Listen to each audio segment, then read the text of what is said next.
got our marks on, I want to talk to you about templates. Our templates, when you buy the foot, the 12-inch arc is included with the foot. Right now, we actually have a special where you can get the Bloom template, which is a brand new template, out with the foot package as well. But the 12-inch arc is not the measurement from here to here being 12 inches. It's if we were to set it down and put it side by side all the way around, it would make a 12-inch circle. Okay? So that's why it's called the 12-inch arc, because of the math thing. Yeah, the math thing, yeah. Anyway, this is one that you are going to use a lot because it has the straight edge. And it also has these lasered lines in them. Okay, this is it's very versatile. Actually, this is the one we use when we're doing parabolic curves. And if we have time today, I want to do that for you. I want to show you guys that because it's really cool. It looks curved and complicated.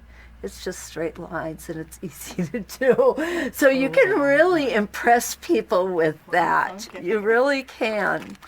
So anyway, this comes with your foot. Anybody's foot? Anybody's foot. Okay.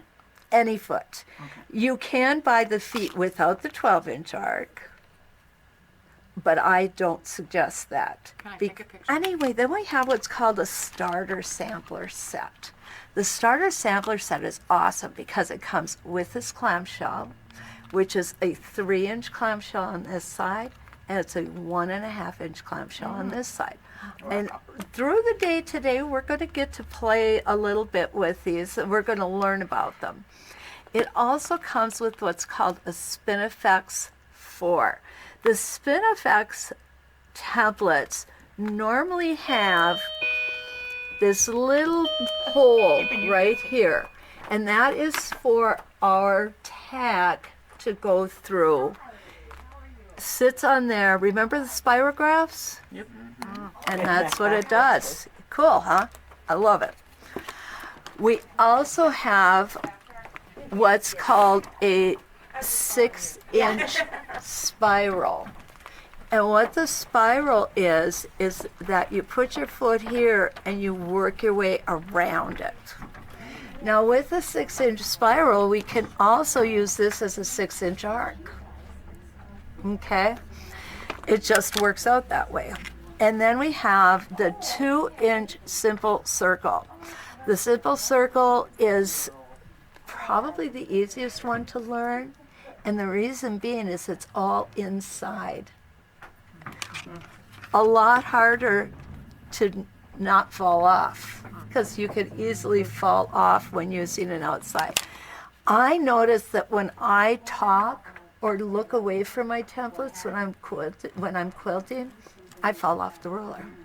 I do it every time, even on the insides. I'll just go whoop, you know. I was born on National Squirrel Day, so that fits me perfectly. Yeah, believe it or not, they got names for everything now. Okay, the circles on quilts, spinning wheel 36 is the one we're going to start with today. Okay, it also has the little hole in here for the pin, and I'm going to show you next how we put that in.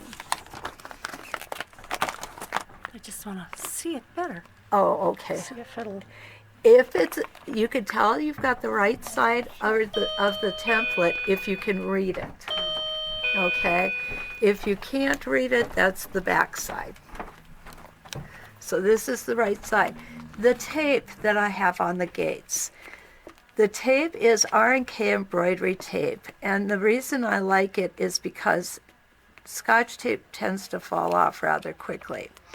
And the reason for the gates is because you may have a design going on and you don't want to move your needle or your thread. So you take the gate off and then you can insert the template, put the gate back on, and continue doing your designing. Okay. When I first started ruler quilting, they told us don't lose that gate because we can't help you. If you lose the gate, you know, the template is pretty much useless. Well, they have now come out where we can get the replacement gates if we misplace it. So that's a good thing. Otherwise, you have to buy a whole new template. And that's not fun. So we have inside, we have outside, we have spinning, we have straight, we have spirals. There's so many different designs. If you're serious in wanting to do ruler work, my suggestion to you, buy your foot, buy your starter set. My beginning students make a quilt with nothing but the starter set, and it's absolutely gorgeous. Okay,